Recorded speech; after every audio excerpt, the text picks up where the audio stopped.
Tukizungumzia hasa kuhusiana na ligi kuu ya NBC inavyokwenda hivi sasa, na hususan tukitazama michezo ambayo inakwenda kuchezwa, mechi kubwa ambayo inakwenda kuchezwa dabi ya Kariakoo, mechi ya Simba na Yanga ambayo inachezwa Machi mosi. Kwa sasa tukiangalia, hususan tukizungumzia Simba kuelekea katika mechi hiyo, naweza nikasema wameimarika kwa sababu kuna asilimia kubwa ya wachezaji ambao waliondolewa katika kikosi cha Simba cha msimu uliopita. Unaweza kusema kama asilimia 65 mpaka 70. Ingizo jipya ambalo lipo chini ya kocha Baka, tunaona jinsi ambavyo timu imekuwa ikipiga hatua na kuleta matumaini kwa mashabiki wa Simba.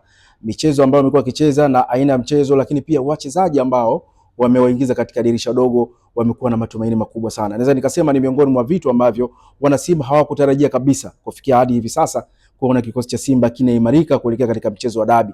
Michezo ya dabi siku zote imekuwa na pressure kubwa sana, na hasa pressure inajengwa kutokana na kikosi ambacho mnakwenda nacho, hususan mashabiki na wapenzi ambao ndio wanakuwa na joto kubwa sana.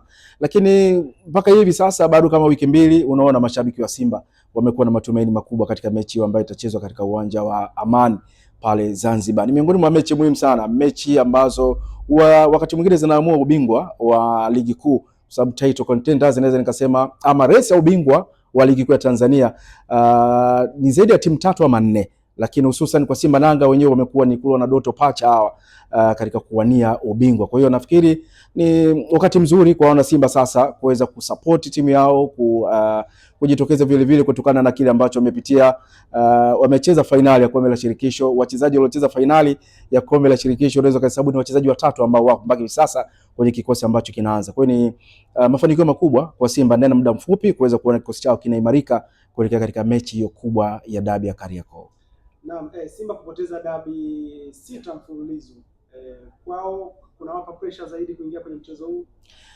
Pressure ipo kwa sababu haikuzoeleka namna hiyo michezo mikubwa, na hasa unapocheza na mtani wako na unapoteza michezo 5 mpaka 6 mfululizo, hiyo inakuwa ni pressure kubwa, kwa sababu kama ambavyo nimetangulia kusema haikuzoeleka namna hiyo. Kuelekea katika mchezo kuna vitu vingi ambavyo pengine kwa Simba vimekuwa na pressure namna hiyo. Pengine wanakwenda kama underdog, kwamba tumeshapoteza mchezo 6 tunapokutana na mtani, kwa hiyo inawezekana hata hii tukaangukia pua. Lakini wakati mwingine ni kujifunza kwamba 6 tuliteleza namna gani.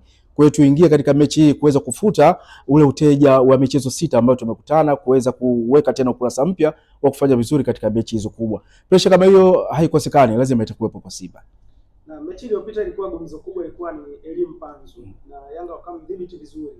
Sasa hivi kuna Mpanzu, Anise Ura, Libasege, kuna kitu ambacho kinakwenda kubadilika. Kuna kitu kinakwenda kubadilika, na hasa kwa tumeona Libasege ameingia kwenye mfumo moja kwa moja. Anise Ura ni miongoni mwa wachezaji ambao naweza nikasema ndani ya miezi miwili mitatu wameanza kuwapa kile ambacho mashabiki wa Simba wanataka. Elie Mpanzu kibisawala kama amedrop hivi, lakini kudrop kwake bado hakuleti shaka kubwa kwa Simba, kwa sababu kuna Libasige ambao nimetangulia kumsema hapo. Anise Ura ni miongoni mwa wachezaji ambao wamecheza vizuri sana katika michuano ile ya Ligi ya Mabingwa ambayo imemalizika hivi karibuni, michezo ambayo wakati mwingine ilikuwa haina matumaini tena kwa Simba, lakini kwa wachezaji hawa unaona walikuwa wanajitutumua na kuonyesha kwamba wana kitu ndani ya Simba. Kwa hiyo kudrop kwa Elie Mpanzu kibisawala, lakini pia kuondoka kwa Kibu Dennis Prosper ambaye amekuwa ni miongoni mwa wachezaji ambao wamefanya vizuri katika mechi kubwa hizi, bado unaona wana Simba hawana mashaka kabisa kuelekea katika mechi hiyo.